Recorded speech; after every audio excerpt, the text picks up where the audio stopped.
This is the second episode of the New Intelligence podcast here at 25th Century Magazine.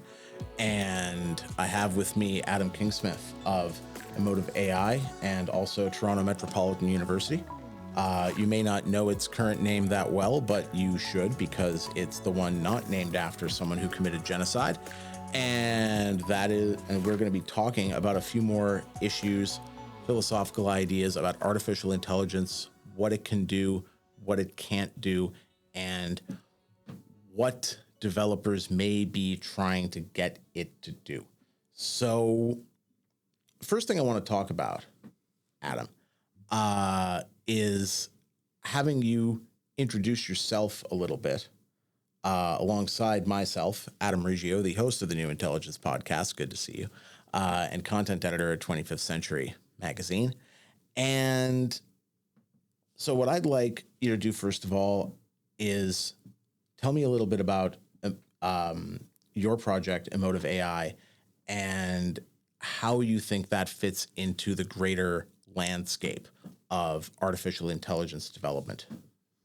Yeah, that's a great question. I mean, I think what we're trying to do with the project that I work on at EIQ Technologies is really just to try and help people better interface with their emotions. I mean, we do this particularly in like a mental health context. But again, the sense that like a lot of how we feel in our relationships with our bodies is not always like accessible to us, you know, like a lot of the mental health space is based around things like cognitive behavioral therapy, which is highly reliant on like self-reporting.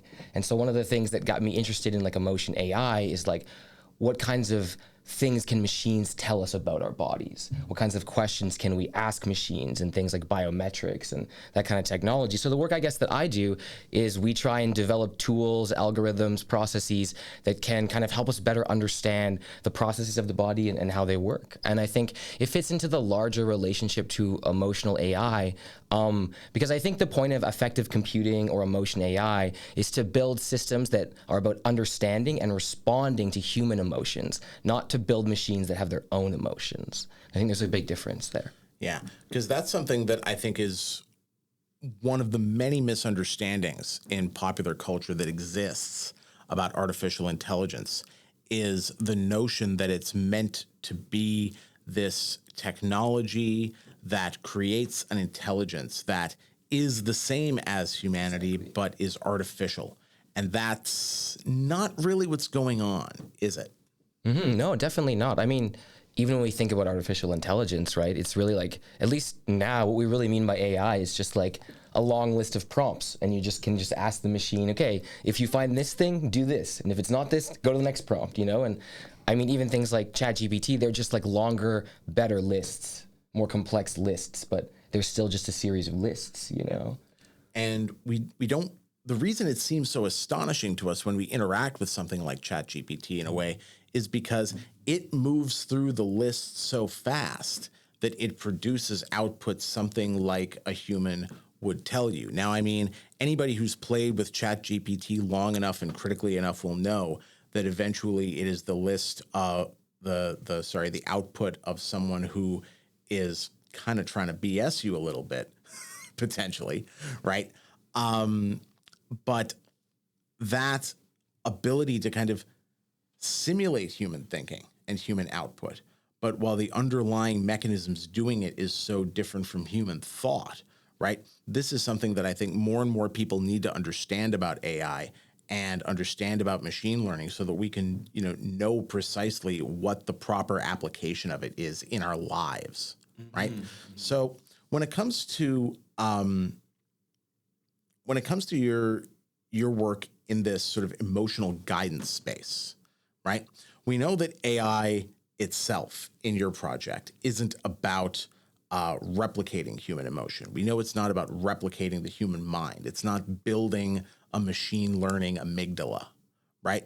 But what is it about the human to artificial intelligence interaction that creates these therapeutic results, or at least can create these therapeutic results? Yeah, I mean, I think in some ways, like, at least my understanding, or when I talk to like my students about therapy, or even just like friends or other people, that it's about having like a kind of externalized subject or voice or interlocutor that you can kind of bounce ideas off, that's sort of outside your social sphere, outside your personal meta narratives of yourself. And so I think, again, in some ways, like, a good example of this is often when a therapist is asking a patient how they feel, the patient really struggles to actually articulate or put it into words. And sometimes if you have them wearing like a biometric device, they might say they're feeling kind of joyous, but the device is actually getting kind of a high level of anxiety. And so it's not that the person's wrong per se, but like we're introducing more data points, that external subject to bounce ideas off of into the equation that maybe just helps us to make more sense of how we feel. Because I think the personal narration is just unreliable, as you know. In a way, it continues some of the sort of neuropsychological or biopsychological revolution, because I know the beginning of the science of psychology, right, at least in the Western traditions, began with this idea that one could know one's own mind entirely through self-consciousness and self-conscious reflection. And as we investigated more and more empirically about what the mind to body relationship was, and we discovered more and more gaps in our knowledge and our self-understanding that way. And it's something I experienced too when, you know, I've done therapy and I've worked with therapists a lot over the years for my own mental health concerns. And one of the roadblocks that always gets experienced, and I think this is really true for sort of neuroatypical people like myself as well, which is most people don't know their own feelings, but the, shall we say, spicier your neuro is, the more difficult it can be to know your own feelings in real time. You might be able to better analyze it when you can sit back and think about a full history of things in an objective sense. But when a therapist has asked me how I feel in the moment thinking about something, and the kind of therapy that they're giving me is based on me being able to say directly and honestly, this actually is how I feel, me and that therapist don't end up working out. And I think I don't necessarily like to universalize my own experience because, you know, you and I, outside of this podcast, have known each other on and off for quite some time. Yeah. You know what a weird guy I am. So it's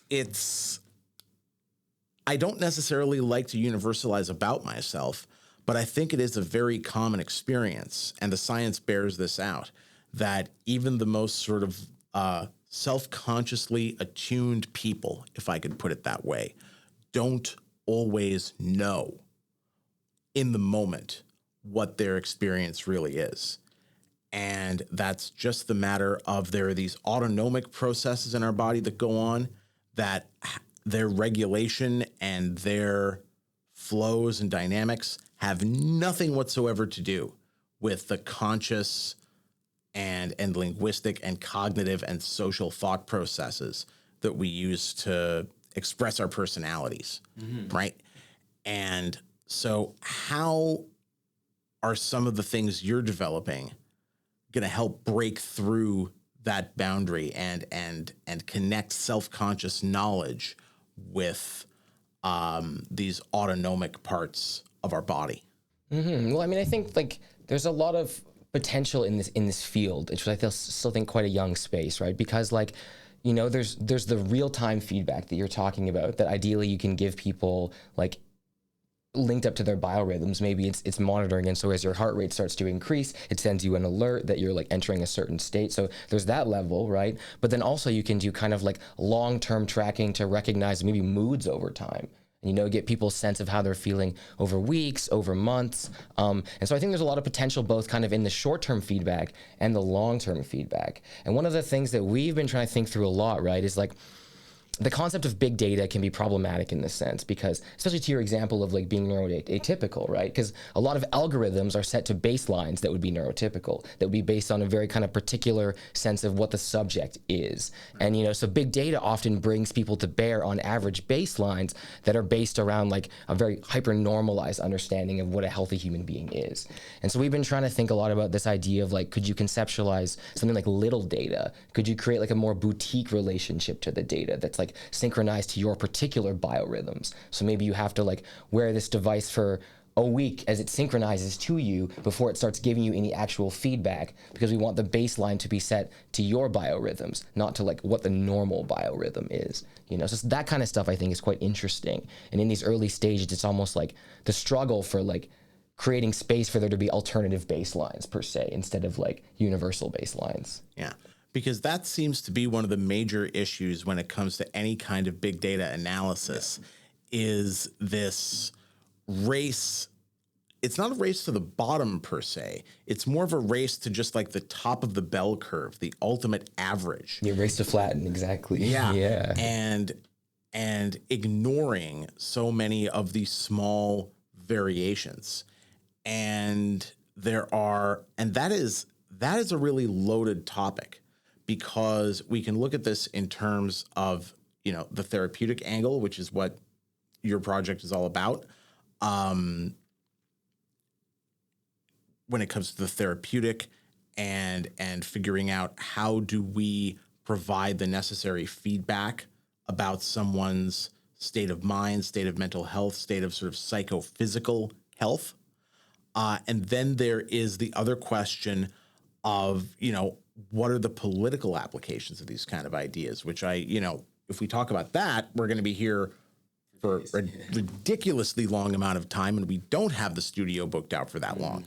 But that is so much of an underlying ideology that, you know, playing to the universal average will make the variations disappear. And that is extremely problematic in so many different ways. So, this therapeutic angle, you know, one of the technological questions that I thought about it as you were describing this to me was, what is the threshold for enough data for a program like this to be actionable? Because I know how large language models have to be to produce something like ChatGPT, right? They have to be very large. They have to be so large that the training data is literally the set of everything that's been written on the internet, right? And that's why large language models are so limited when it comes to non-English languages, because most non-English and definitely non-Western languages haven't been on the internet long enough to generate enough data, right? So when we think about the technological limitations of machine learning this way, right? If there cannot be enough data generated to individualize therapy, right? How do you get enough data from, say, wearing or interacting with a device for a week or 2 weeks even, to really get that therapeutic process started? And how much will we have to rely on the pre-existing models that bias average amounts and that bias this overt normality? Yeah, I mean, I think there's a lot of challenges there. You know, there's just so many challenges, even like at the base level of like wearability. Like, how do you get people to wear these things? You know, like if you're really serious about getting good feedback, you shouldn't use the wrist. You should be using like a chest strap that gives you HRV instead of the wrist using like it uses a kind of GSR. So it takes like a flash of your like skin cells and your blood cells, and it checks like the density, and that's how it gets your heart rate. So it's like the point is that it hypothesizes it, and there's actually quite a swing of error in that. So the initial challenge even around the data collection is if folks are really serious about getting good data, is you need to wear like a full chest strap, and you need to wear this like when you sleep. So even already there, it's like, by turning it into like a wrist strap or something, you're already starting to move away from accuracy. And the further you make it more kind of ergonomical and convenient, the more you move away from the accuracy, at least at this stage, right? So, and the more you risk damaging the equipment too, which is also, you know, a major problem with all kinds of medical scans, even just basic heart monitor work, where, you know, one of the big benefits of a lot of medical technology that's wearable and that's about monitoring the body is how much punishment can this thing take? Because again, it's one of the signs of the infinite bounds of human creativity. I have known and spoken to and researched about healthcare workers and having to deal with the equipment damage when it's loaned out to patients for multi-day monitoring. And again, the kinds of things that humans do to these machines in terms of accidental destruction is honestly so creative that and so unanticipated and so surprising that it creates a huge technical problem on its own. The device comes back and they're like, how did this wire end up sticking out of this part of the box? How did this get turned inside out? Why is this catching on fire every time I plug it in? What did you do to this? Yeah, exactly. So it needs to be durable, it needs to be portable, it needs to be affordable. And again, like challenges that you don't think of when you're at the big scales. Like, okay, if it's a separate device from your phone, how is the information getting from the device to the phone? Is that information secure? How much are you taking? Are you taking a reading every 0.5 of a second, every 1/100th of a second? How much data are you taking? You know, and these are all, because of the infancy of this field, there's not really like, it's still a lot of experimentation, I guess. Yeah. There's not really a good sense of what the standards are. Because when you explain some of even the basic ways just a few minutes ago that you described to me how a machine would take some of this information from looking at the wrist, even just the basic description of that sounds fascinatingly complicated and really cool. And like it's very advanced to be able to, you know, actually measure things like the relative compression of cells caused by blood pressure. Yeah. And even that, which sounds incredibly interesting, really advanced. When you think through, gee, what must this have taken to develop this technology? And you imagine such incredible amounts of work would have developed this, and it's still not nearly as accurate as we need it to be. Yeah, exactly. These are the challenges that medical applications of AI and machine learning in general have to face so much. And, you know, I think, or at least I get the idea that a lot of the hype around medical applications of AI are about convincing people this is all just around the corner. All of this technology is going to completely transform what's going to happen immediately, right? And that's either A, just not the case, or B, one small technological shift away from being the case. Like the invention of transformer technology in GPT itself, which is what made that kind of language anticipation possible, right? That was one kind of serendipitous technological advance that ended up creating this whole new mode of technology and this whole new mode of machine learning accuracy that the previous approaches to large language modeling and machine learning just could not figure out at all, right? So yeah, it's. I guess that's one important skeptical point to make, which is, you know, even though we hear so much hype about the artificial intelligence applications, there is so much problem solving in terms of practice left to do. So, I mean, I guess the last question I want to ask on this matter of, you know, Emotive AI is like this particular project you're working on at Timo or Toronto Met or however we're going to call them. It's young. They haven't figured out the nickname yet. And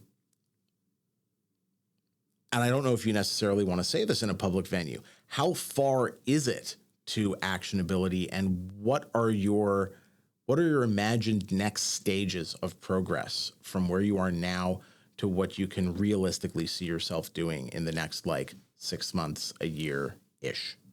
Yeah, I mean, I think there's a lot of interesting open questions there. You know, I mean, like we're operating in a space that's not, again, there's the medical space and there's like the wellness space, and they're kind of adjacent, but in the same way, like I guess the medical space is beholden to certain kinds of standardizations and norms. Wellness is a kind of a bit more wide open space, you know, but I think the future of this kind of technology, I think, is an integration with things like maybe augmented reality, virtual reality, things like that. We're interested in working on this service as like an API, so an application programmable interface. So for example, right, when Uber wants a mapping software, they don't make their own maps, they buy access from Google to the Google map, and they put that in their software, right? And so we're looking at integrating like our mental health kind of tracking and monitoring technology as an algorithmic piece of software into other people's applications. So for example, if you have an app you want to start around like mental health, we can help you integrate that one piece that takes those biomarkers and gives you an emotional output. And then you integrate that into the games and the interface that you want to build on top of that. Mm-hmm. Yeah. And I mean, that again, it's really good to explain that, because I think those less visible elements of how computer technology functions today is something that I think more people need to really understand, because so much of the development, so much of the public face of technology development is only about the finished products. Exactly. And taking those finished consumer-ready products as completed packages, but not understanding how many other different business contracts and licensing arrangements and other ways of like putting the technology in there has been, even just legal ways of putting the technology in there, and legal arrangements and contractual arrangements and business arrangements get all pulled together into a single consumer product that depends on so many other people, right? And it's that background of how every single one of the components might have a company behind it and a business model behind it that is different from the consumer-focused model that we see. And I think that's something that we need to make clear. This is how Silicon Valley types of businesses function. And it's a really different character than all the previous approaches to business we might have put together in other industries in the past, right? For sure. And at the same time, there's like, I think it's both of those. It's kind of it's such a new sort of like future capturing industry. And then at the same time, as you said, there's always this kind of underbelly behind it. Like, for example, right, when you use Google Translate, it always gives the effect of like, oh, it's like this AI technology. But at the end of the day, there's people in developing countries being paid fractions of cents a word to audit it.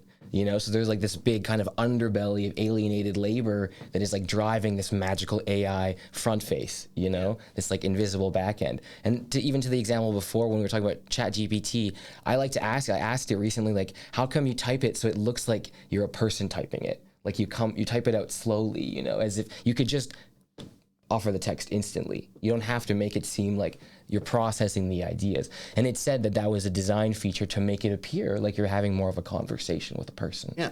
And I can see that being a design feature that works well in, say, a lot of its customer service applications, because I know, because as I've looked at different transcription software just to make content for this very venue, right? One of the major corporate applications of chatbots, conversation-based AI, ChatGPT, other applications is being the front end of customer service lines to weed out those obvious questions and to weed out those obvious situations. Because, and again, if you're a reasonably technologically advanced person and you're listening to this show, most of the problems by the time you call into a call center, this has been my experience because I understand how computers work reasonably well. Most of the time when I have a problem big enough to call a customer service line, it's big enough that I need to escalate it to a senior person right after that initial screening level, right? Because that initial screener is just working through a script for the obvious things. Yeah, did you plug it in? Did you restart it? The standard sort of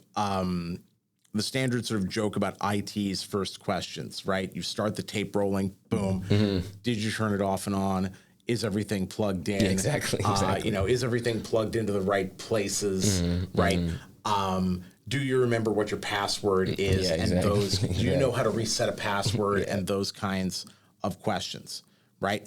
And a lot of the sort of labor-saving elements of these applications are about trying to make conversationally reasonable products that can interact with people to solve the simple problems, right?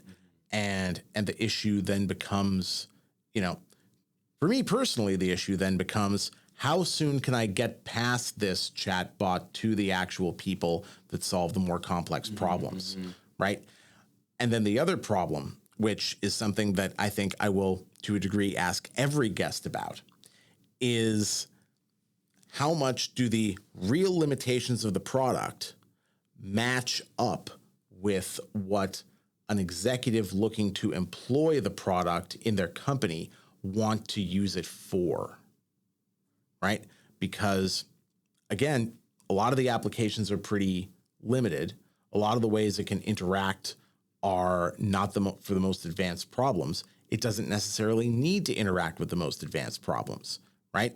But if you're dealing with a corporate leadership team that is mostly interested in labor saving as much as possible and cost saving as much as possible, now you have the problem of this technology being applied to so many levels of complexity above its weight, right? So what are some, I mean, as someone who's been working more in the, I guess, medical and psychological field of AI, right? Where do you think the threshold of its limitations kind of are? And where will the human and therapeutic input still need to be? Yeah, I mean, that's a great question. I think these things can be really useful tools. I tell that to my students. I write about that in my work. I don't think that they're things that we should be like kind of always resisting or fighting against, but I guess it's how we use them, And I guess the problem is often, under the logics of capital, it's just looking for ways to save money and cut labor all the time. And it's interesting, right? Because, when we met back in the day and I was thinking about AI then, everybody felt like it was going to take away the like banal labor jobs, like the fast food jobs, cleaning jobs, service jobs, like the jobs that are just kind of struggle, And it's very interesting that it's actually replacing the intellectual labor jobs. It's the artists, it's the writers, and, it's the therapists. And there's already so many examples of thresholds being crossed in bad ways, like there was the recent case from I think March of this year where this man in Belgium was interacting with like a chat GPT kind of, it wasn't chat GPT in particular, but like a language model bot. Yeah. And it drove him, so the stories say, to suicidality essentially, like because of the relationship with the bot, So I think that like it can't be a replacement obviously for some sort of like therapeutic interaction, And in some ways it's almost like medically and socially irresponsible to treat it as such, but it's cheap. Yeah. And I mean, how much of this as well is justified by this notion of how this sort of governing notion of the large language model and this governing notion of big data of hypernormalization, right? That, this is something that I was thinking about for other projects that I'm working on here, but I think it's still related, which is that there's an ideological element where in a lot of the tech industry, certainly not all, but quite a few participants, the less informed but still quite powerful actors who don't really take things like cultural production seriously, don't really take things like human variability seriously, who see the world almost entirely in terms of function and role and human activity only in terms of action and rest. An issue that I was reading about with regard to the writers and actors strike, the Hollywood strikes going on, is that many executives at the studios now look at the content they produce for television as the second screen, right? As in the viewer is no longer conceived as actively engaged in watching the content and thinking about the content. They are instead doing whatever they are doing on their phone, periodically looking at the screen and almost in a half vegetative state, almost as if they're a depressed person sitting on a couch, bathed in the glow of their television, not really watching the third hour of NCISIA, FBI, PhD, DEA, etc. And instead is just absorbing content while their brain shuts off as they prepare to sleep for more work. Yeah, it's like the white noise, you Yes. know? Yeah. I mean, the way you articulate it is very interesting. I've obviously thought about this often, you know, joke to friends like, oh, I actually really like this film. So instead of just putting it on and staring at my phone, I'm actually going to watch it. It's like a treat, you know? But like, yeah, it's an interesting phenomenon, you know? And interesting is not the right word. It's a troubling phenomenon. And I think when we get to a place in the future, you know, like 4 or 5 years ago with Google Glass, they tried to make like your glasses as screens become a thing. And culturally, technologically, the leap didn't happen, but it will, right? Yeah. And already we're talking about what happens to our brains, our societies, our psyches, our mental health when we're on our screens 40% of the day, 50% of the day. What happens when our eyes are the screens, our contacts are the screens, our lenses are the screens, and we're on screens 80, 90% of the day? You know, it's gonna make us nostalgic for the time before, like now, you know, which seems bad relative. Yeah. Yeah. And I mean, it's interesting because so much of this is bound up in questions of mental health as an individual, because being engaged with the world, being part of an active community that offers surprises and that offers stimulation and spurs to growth is a big part of.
Yeah, I mean, I think that's a great question, you know. I mean, I think there's that line in all fields, you know. We can talk about in spaces around art or even around research. Again, like, you know, ChatGPT can be an excellent tool in like helping me to understand a philosopher's text or a concept or an idea, but like it can't put the arguments together in a way that kind of makes a claim about the world that is kind of justifiable and defendable and situated in a context. And I think even in the space around mental health, you know, like AI can maybe help you be a resource to externalize some of your feelings and some of your challenges and problems, and you know, ask the body directly instead of having to be processed through a kind of anxious, insecure subject of the society, you know.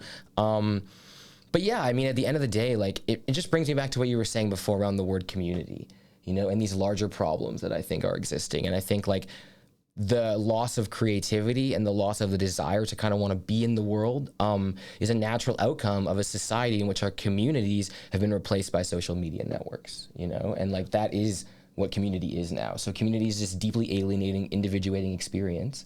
We're not spurred to that creativity, to that excitement, to wanting to be with other people, you know? And so it's almost like that zest for life is lost. And so we're outsourcing these last bits of humanity and calling it productivity and efficiency. Yeah, because some of these social media platforms did for a while have the potential to augment human community rather than individuate us even more, right?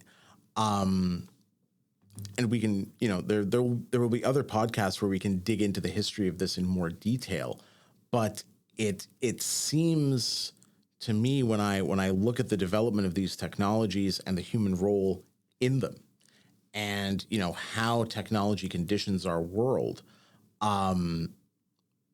is that the community building aspects of social media and social platforms turned out to have political consequences that were potentially problematic for the profit margins of many of the companies actually developing them, and for many of the financial backers of the companies actually developing them, right?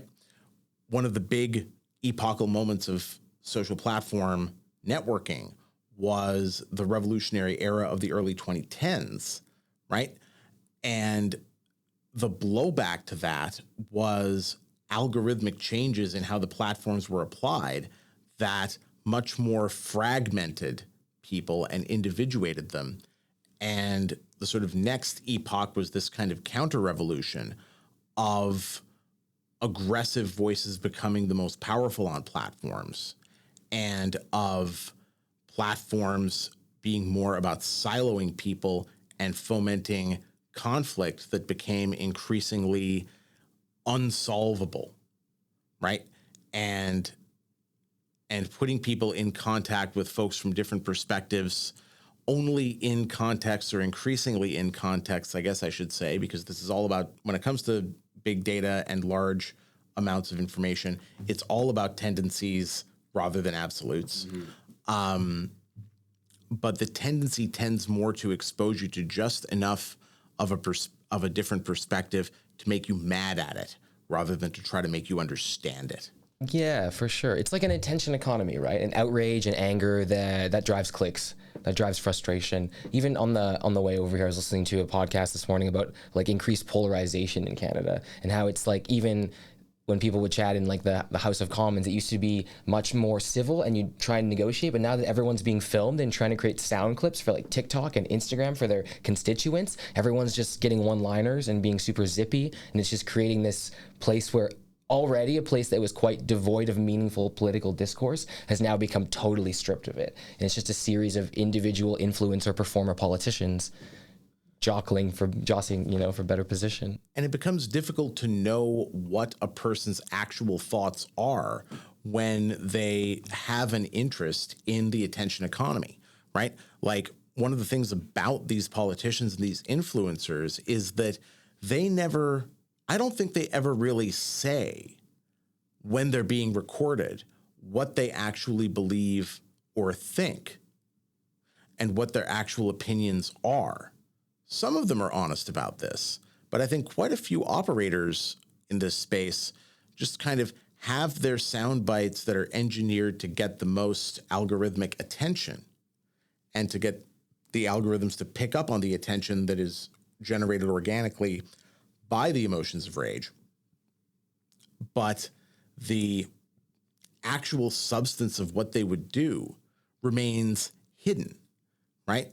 Like in the Canadian example, the conservative federal leader, Pierre Poilievre, went through a period in the wake of the Freedom Convoy especially, and throughout, since he gained the leadership in late 22 and 23, of being incredibly insulting and even refusing to answer questions from the CBC, from Canadian Broadcasting Corporation, or from other organizations that were deemed too progressive in their points of view, or not biased enough towards a conservative point of view, solely towards delegitimizing them, right? And the likelihood that a Poilievre prime ministership would actually tear the CBC apart, privatize, and sell off the entire thing is actually very low, because of the way in which that institution is so deeply baked into the Canadian state, So he may make, as a talking point, as a sound bite, as a even a point in the party platform to be discussed, this radical, complete, and incredibly fast destruction of all liberal media in Canada, but then get into office and not really actually do it. And we would just see a repeat of what Canadians experienced in the Harper years, of a public broadcaster whose talking points and ideas and program profiles just start to lean more conservative for a while this party is in power. And and yet the public vitriol among their supporters towards the institution remains, right? And so we end up with this situation of a polarized public increasingly putting their faith in leader after leader who promises change, but has no real interest in major changes at all. For sure. And the result of that happening over and over again that's potentially a really big political problem, isn't it? Mm-hmm. Well, that's where to bring it back to AI, even in this context, like that's where I think there's some potential in some of these emerging technologies, even around like things like blockchain and stuff, is like, if we kind of agree that politics has largely become, at least in a place like this, very performative, just like candidates moving through, maintaining similar political lines, there's a lot of interesting stuff around things like blockchain and forms of like direct democracy and like voting verification. And like, let's just like, instead of having all these politicians do all these performative speech acts and all these layers of government, let's just like poll everybody in the neighborhood about this new road that we want to build and like use this technology to facilitate an actual aggregation of an individual's perspectives and just maybe cut out this layer, take that money and feed it back into fixing the system, like in a perfect world, those are some of the potentials that I think do exist. And again, I think a lot of the problems in our society is those limits of like the kind of capitalist imagination. All this technology, and all you can do with it is solve problems that already have been solved or don't even really exist in the first place. Or that just amount to finding ways to cut human workers out of a system if you think they're starting to become too expensive for your bottom lines. Exactly. Right. I'm going to take, at this point, a brief break, and then I want to dig into some of the more philosophical elements that you brought up with me when we were preparing for this talk about what the role of technology is and can be and should be, especially the role of AI technology, but just the way we relate to our technology in general these days, and different perspectives of this to kind of push that limited capitalist imagination, that cheap capitalist imagination into different and more interesting and more long-term engaging territory. So we're going to take a brief break, and then we will pick it up one more time, talking technology, philosophy, and artificial intelligence tech with Adam Kingsmith right here. The New Intelligence Podcast is brought to you by Preemptor AI and Timo, the Chartered Institute of Marketing Management of Ontario. We would like to thank them for their sponsorship, and we would also like to thank the Idea Lab at Humber for the use of their facilities and all the other ways that they support us here at 25th Century Magazine and the 25th Century platform. Thank you all very much. I'm back with Adam Kingsmith, and I want to talk a little bit more about the philosophical elements of, how AI is used in our society, because your work in emotion and AI is putting this technology in a very intimate space. You don't get much more intimate with a person than the space where they are mentally most vulnerable, right? Mm-hmm. Because mental health therapy and knowledge of your own emotional and physical emotional states can sometimes make the difference between, whether someone has a rough time and goes about the day or whether someone's day features a suicide attempt, right? So that is a very intense place to put a technology whose powers and whose best uses and practices we are still figuring out, Mm-hmm. So one of the things in the notes that you sent to me as we were preparing for this podcast was a distinction between how we understand the role of our technology, and in particular, artificial intelligence, big data, machine learning, and modern computer technology, right? That relationship that we have historically thought of as use, as in computers and machine learning tech and AI are a thing that we use for particular purposes, right? And that is one dimension of it, and that dimension doesn't go away. But there's another aspect of this, which you brought up in your messages to me, which is about this is technology that exists alongside us, technology that itself becomes part of our environment and of the mediums we use to interact with our whole world and with each other, and concentrating on understanding the effects of that technology as an alongside, as an environmental element. That reveals very different things to us than if we just think about it as use value, doesn't it? So tell me a little bit about how you understand that difference, and what does this alongside or environmental aspect mean?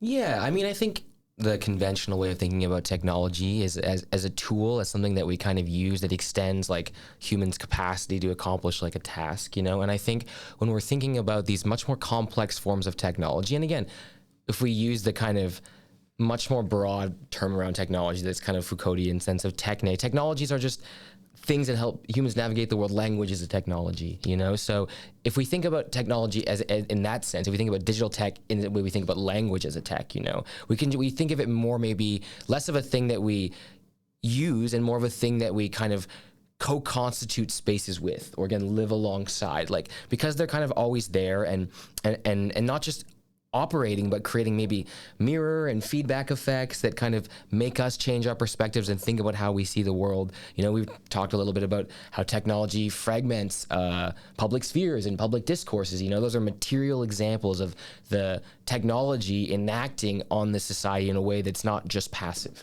And so I think, this idea that tech kind of lives alongside us, not that it's alive in the way that humans are, not that it's a subject, but it's also not a passive object, and there has to be something in between those two, I think. Yeah, this is something that I've come across in different parts of research, where theorists are trying to look at computer technological systems and internet-based systems as social actors that are not human, as technological social actors, right? And it's, well, I mean, what do you think that means to you when you say that technology can be a social actor?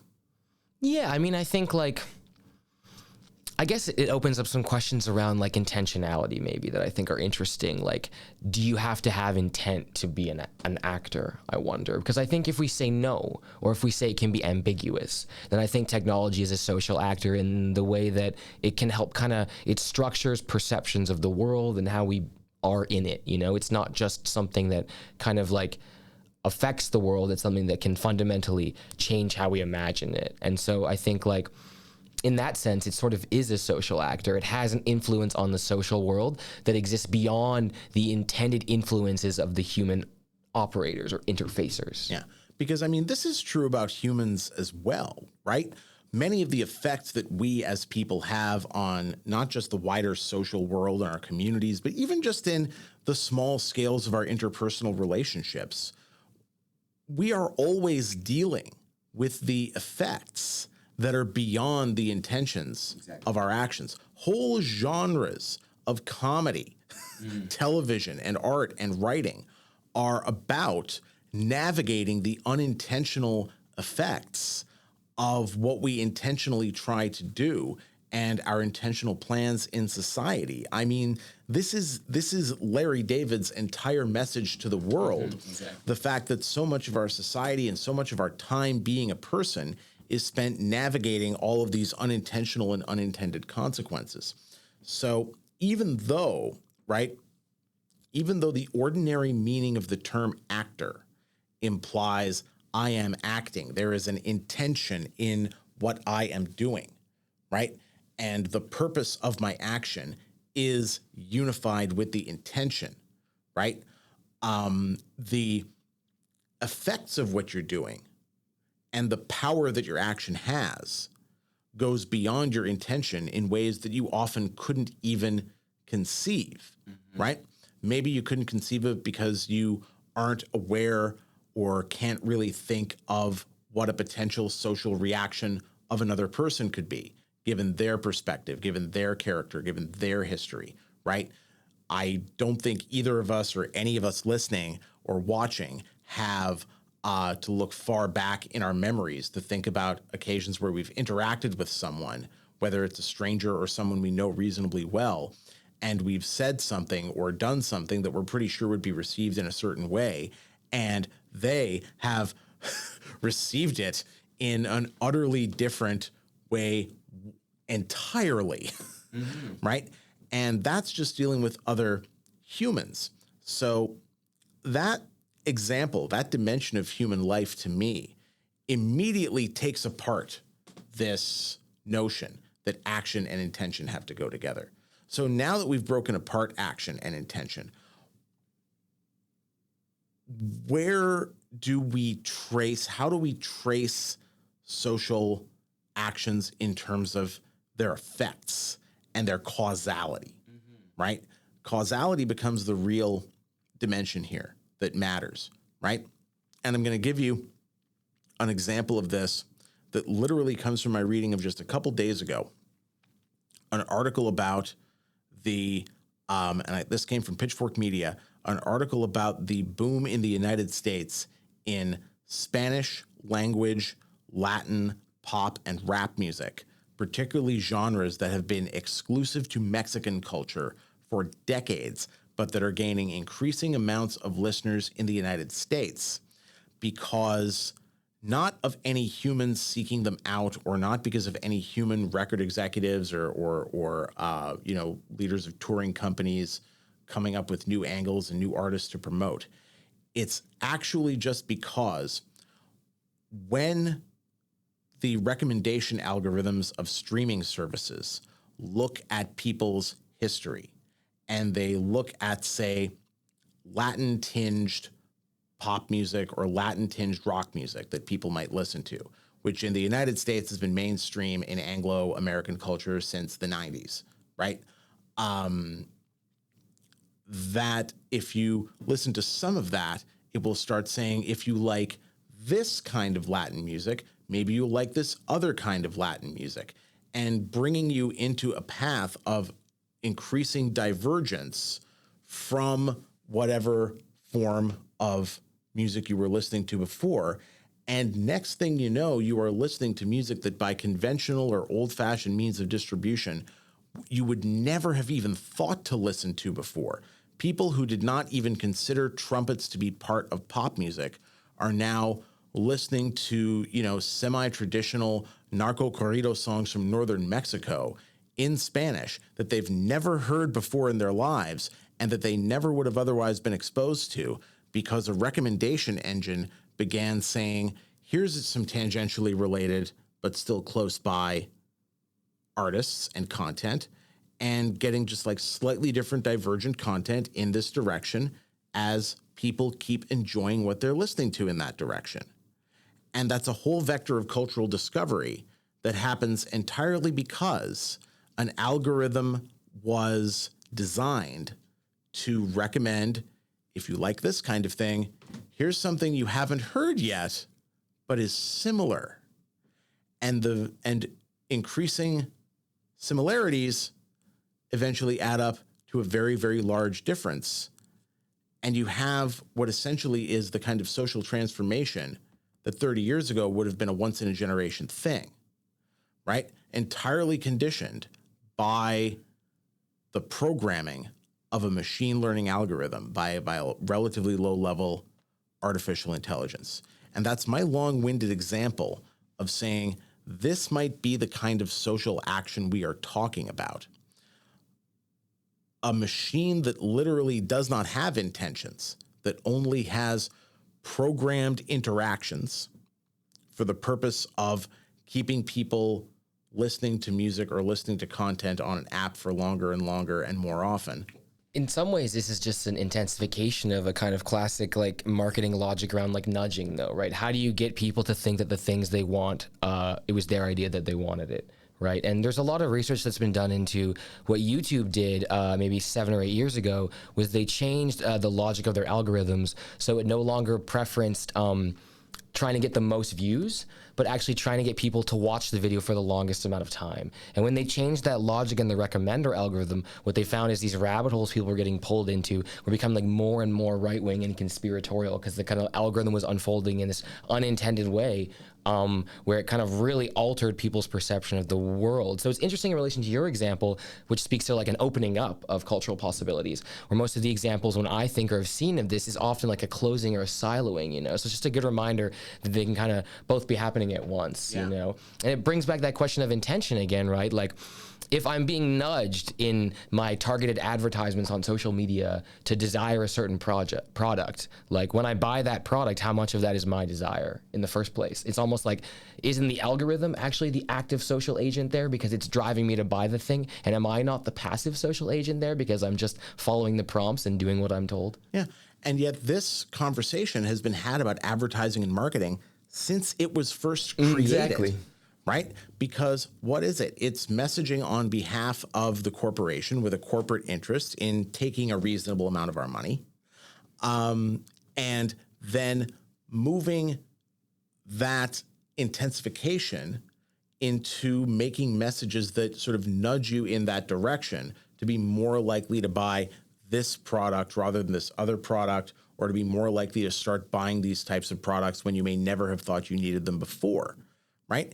And I'm reminded of the cultural tendency when I see, and I'm literally seeing this for the first time talking with you right now, when I see the similarity between this idea of the algorithmic recommendation nudge and the marketing message, catchy tune advertising jingle nudge, I am reminded that there is an arc that we have seen before. Because in the very early days of radio advertisements and the advertising industry and the marketing industry, right? People used to believe everything they heard on the radio, right? Here's one example that I discovered from the work of Emily Atkin, the environmentalist journalist, right?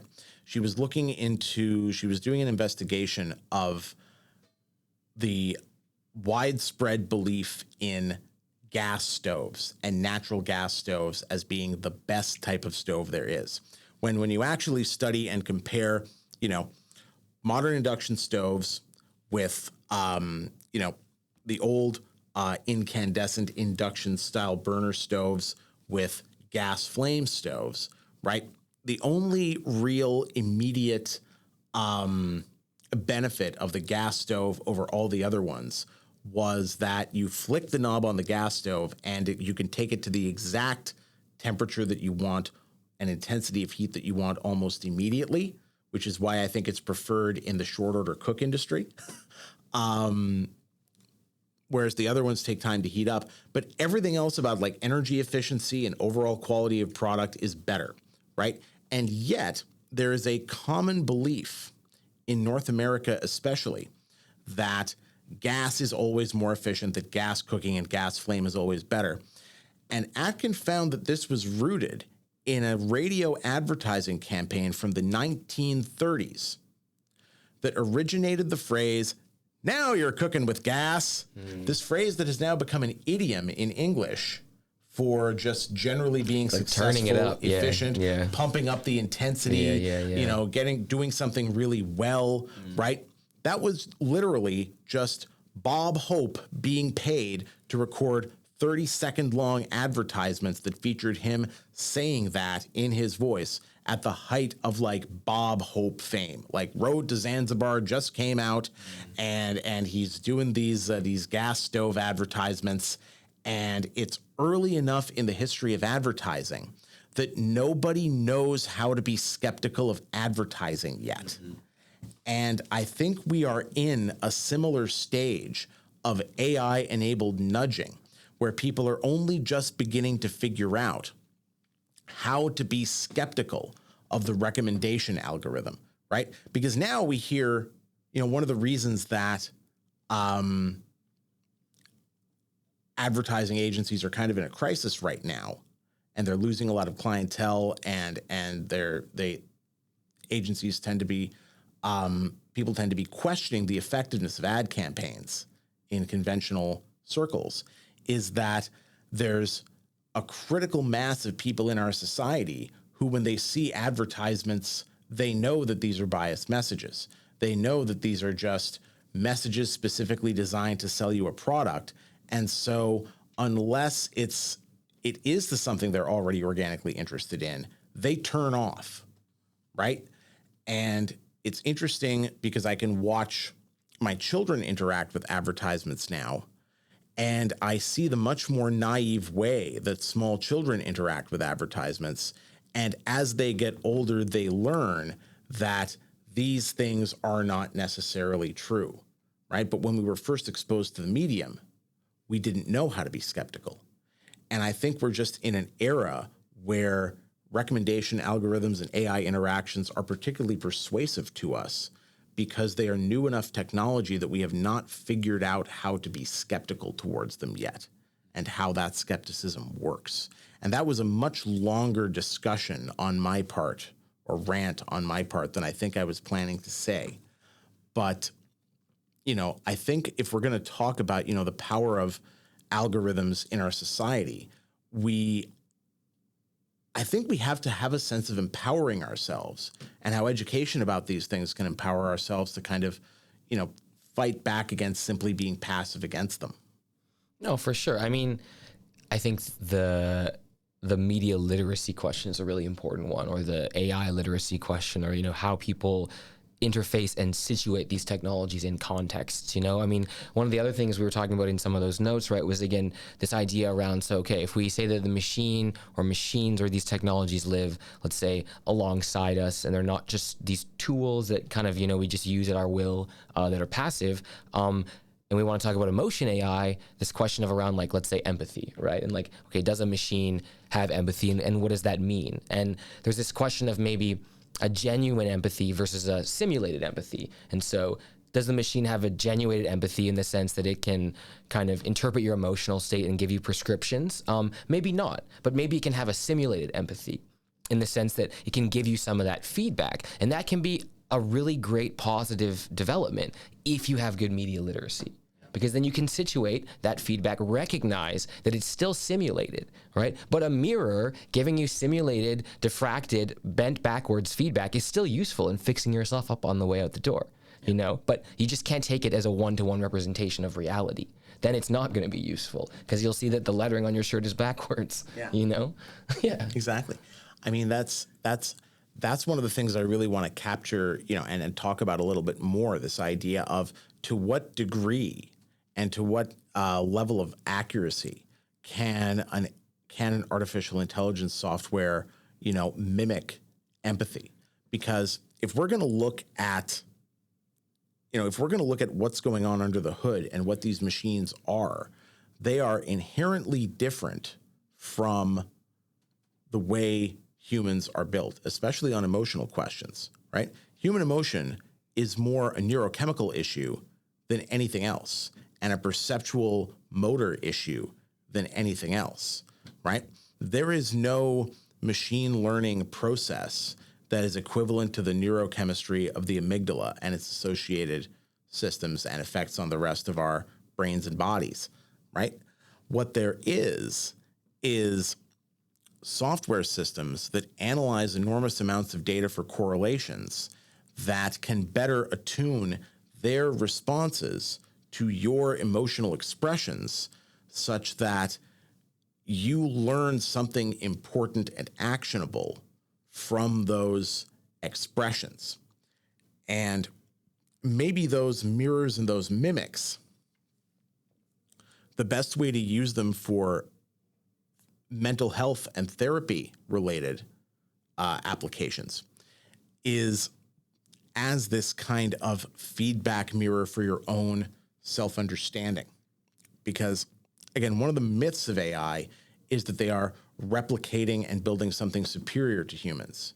And I think one of the ideological problems with a lot of the business culture and technical culture and engineering culture that is developing artificial intelligence is that because they have been working with machine intelligence for so long, and if you look back at the history of cybernetics, conceiving of organic life and human thought, and the components of organic thinking and perception as machine learning like, and as the creation and reinterpretation of codes, that has become something that they have reduced the neurochemistry of emotion and the experience of emotion to, instead of trying to effectively engage. There is a notion that they are trying to replicate.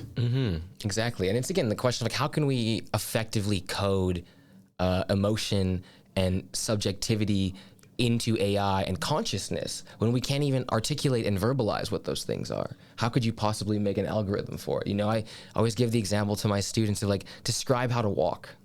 It's like, you can walk, sure, you can all walk fine, but the actual process is very hard to articulate. Like, how am I even making it go, So when you break it down to that layer of like, how would you actually make this a series of commands and prompts that you try and make something else actualize?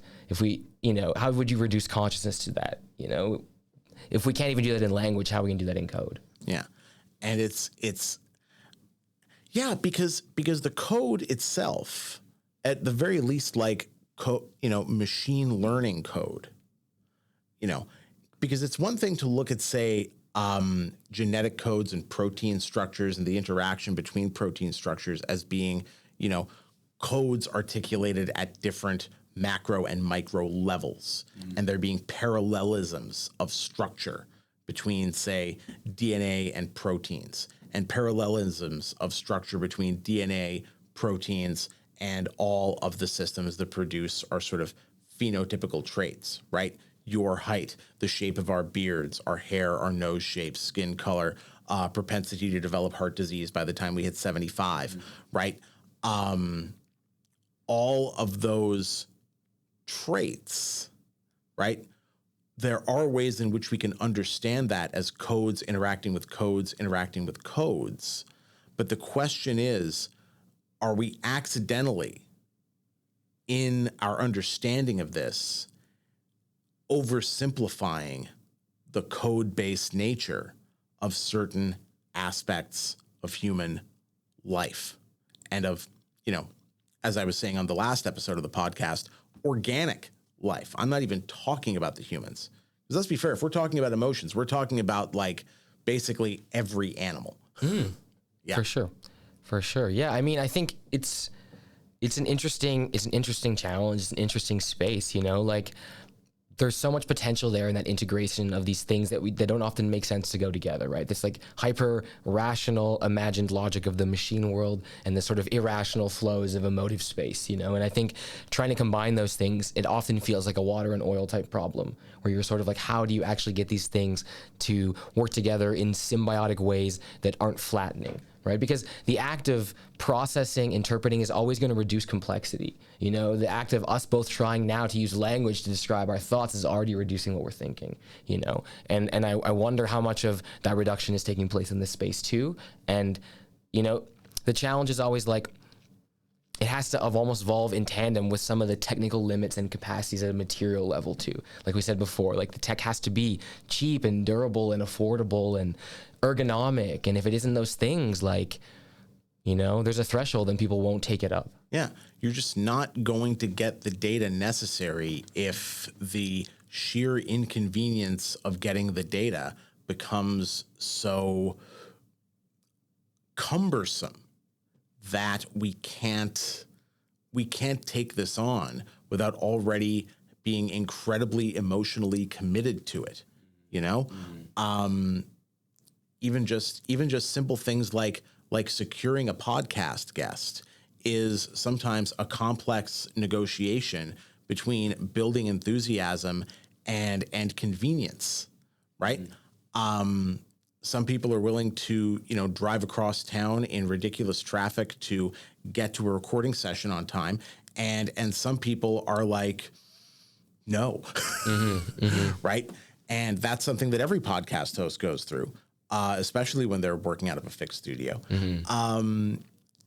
And it's something that, is not only common to everybody in the media and journalism space, but it's common to every bit of human experience and human desire, right? How do you overcome the reluctance? How do you make something convenient enough for people to incorporate it into their lives?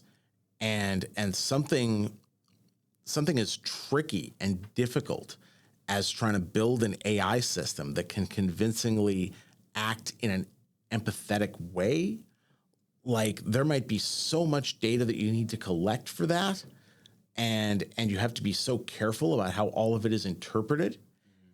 You know, the amount of I honestly, you know, there's a tendency in what I call Silicon Valley thinking to presume that the solution to problems are much simpler than they really are.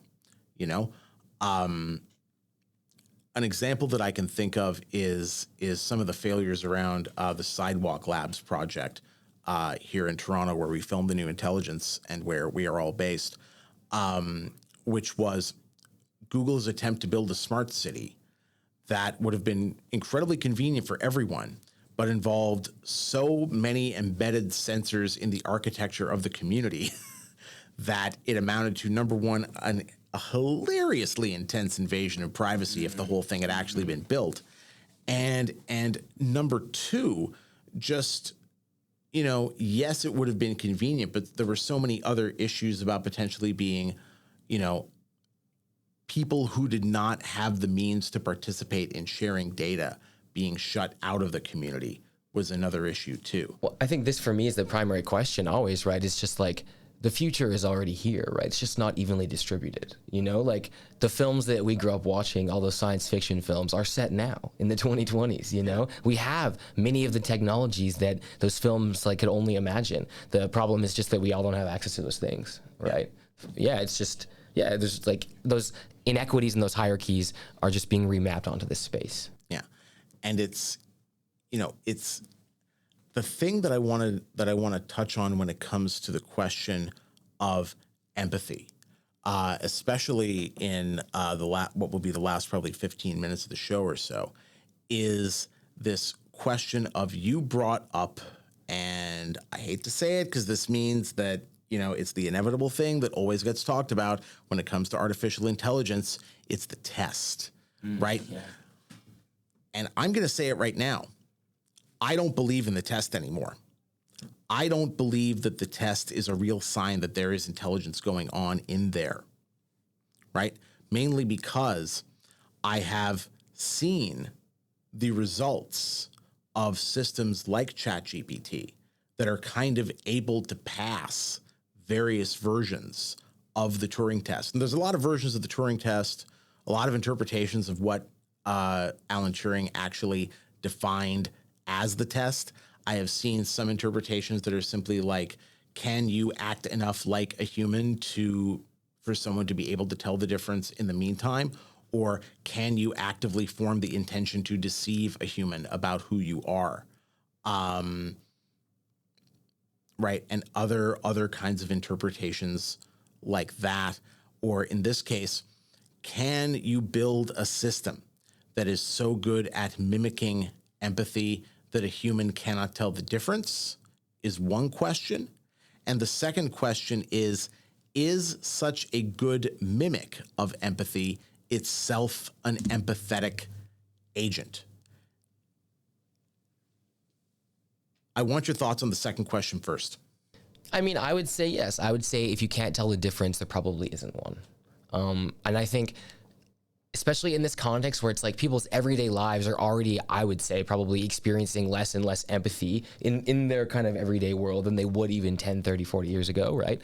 So it's almost like the threshold for how to empathize, especially post-COVID, I would say, is quite reduced. People in public spaces aren't quite as kind to each other. And so it's almost like we're so starved for empathy that even this baseline, which is deficient, that some of these machines these AI processes can give to us, is almost gonna satisfy people. And I don't think that's a good thing per se, because it's almost lowering the baseline. Yeah. My faith in humanity is completely gone. I no longer have it anymore. 15 years ago, it used to be around like 80 to 85%. By the time I got to 35 and had gone through some kind of negative experiences in life, it was down to around 50. Now I'm like 4-5% on a good day. And I think, you know, to a degree, that's kind of what happened to everybody, no matter what your perspective was. You know, whether you were sitting at home appalled at the sight of the the January 6th insurrection and the Freedom Convoy occupation we had here in Canada, or else you were in those events themselves, or a willing supporter or participant, right? Either way, your faith and your trust in the ability of other humans to empathize or to even consider other humans worth being respected as people has reduced so much that even a mimic of empathy is enough to give us a comforting hug relative to the disconnected world we now live in. I feel like, I used to consider the bowling alone problem of all of our sort of third spaces and clubs and leagues and everything starting to disappear, and a lot of our free time starting to disappear. I used to consider that, a kind of important but low intensity problem. Now I would consider the world that bowling alone depicts to be kind of a paradise. Yeah, it sounds utopic at this point. Yeah. In terms of even the things that he was complaining about, the little bits of social connection and trust we could have in each other, even in that kind of starved environment he was describing, we have now lost even so much of that. And I'm just speaking as a North American, but my perception is that this exists almost everywhere in the world, especially in the effects of, not just COVID itself, but really our reaction to COVID. Like, is there a way for applications of artificial empathy agents to help us get this back, this ability to understand people with charity and some kind of acceptance?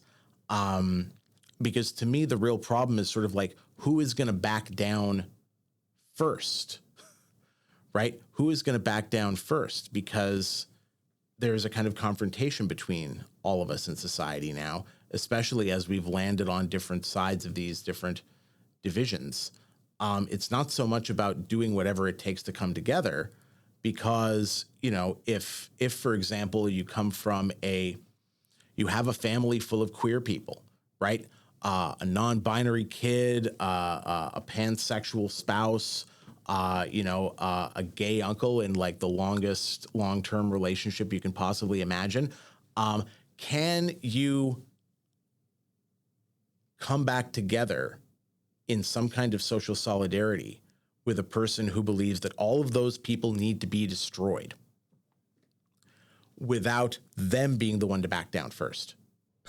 Yeah, I mean, I think the challenge becomes helping the people to understand, like, locate where the problems are. I think in a lot of ways, and I talk about this a lot in my own work, that like, it's always framed the fact that everybody is really anxious and depressed is a huge problem, and we're just in big trouble. And I look at that and I'm like, that's absolutely true. But the fact that everyone's anxious and depressed is a huge opportunity, because it speaks to the fact that it cannot possibly be an individual problem. It cannot possibly be based on one's deficient brain or bad biochemistry, because everybody feels it. It's a contagion that is spread everywhere, So I think it's a question of like locating where the problem is. And I think even though it's something we've been trying to do for some time, it's kind of the age-old thing of like, the problem isn't like the new neighbors that just moved in from like some new country who are trying to make it in Canada. That's not the reason that your life is tough. The problem is all these corporations taking all this money, all this inequity, all this injustice, right? So I think it's helping redefine where the problems of the ire are coming from, and like realizing that like we're all these victims being exploited by this larger process. And that can be a form of leverage if we kind of reconceptualize our relationship to it, I think. Yeah. And what can empathy training do? Even if it is just with computer simulated empathy, what can empathy training do to kind of rework some of those muscles? What are some of the first stirrings to reactivate our ability to empathize with others? And I'm not even talking about the question right now of, does the computer have empathy? Is the machine truly empathetic? Or is it a tool by which we develop it? I'm going back to the tool use now question and just being like, what do we want to use this tool for, right? Because there will be some applications of empathy mimicking AI that is just about this kind of individual therapy to kind of give an individual person space to get their mind back together from the broken space it was in, right? But can there be further applications of these empathy flexing tools that we have in emotion-based or emotion simulating AI that has the power to sort of reactivate our social muscles as well? Yeah, I mean, for me, it all comes down to like situating emotions in contexts. You know, so if you can have these technologies that can help you either map your emotions or interface with these machines to talk about your emotions, help you recognize, oh, like I was wearing this device and all the times I was having these negative experiences were like on my commute to work, or in my space at work, or in my negative home space with my roommate or my spousal challenge or whatever it is, right? And help kind of situate like the things that we feel are part of the lived environment and not just our little own interior worlds. And I think that's a really big part of it. I think there's a lot of potential in helping to externalize that suffering, not to project it, but to just take it outside of this thing that makes it our fault and situate it. And I think when you have technologies that can help you do that, it can just help us overcome some of those like anxiety spirals that you get caught in, you know? And so, yeah. Yeah. Because I mean, the whole idea of mimicking emotions and mimicking an emotional interlocutor, right? One of the things you could be training the algorithm to do is intervene in those spirals to break the process and to provide just a stimulation back to you, right? Because one of the issues with machine learning software and this orientation to it is that it only sees human interaction as the exchanges of stimulus. But there are certain situations, even though it's not adequate to the full breadth of human experience, obviously, there are situations where the trigger of an empathy-producing experience or the trigger of a stimulus that blocks an anxiety spiral from like passing that threshold of constant descent is a necessary effect to bring our minds back to where we can actually be social agents again. Well, I mean, I think at the end of the day, right, anxiety is generated by a feeling of a loss of control.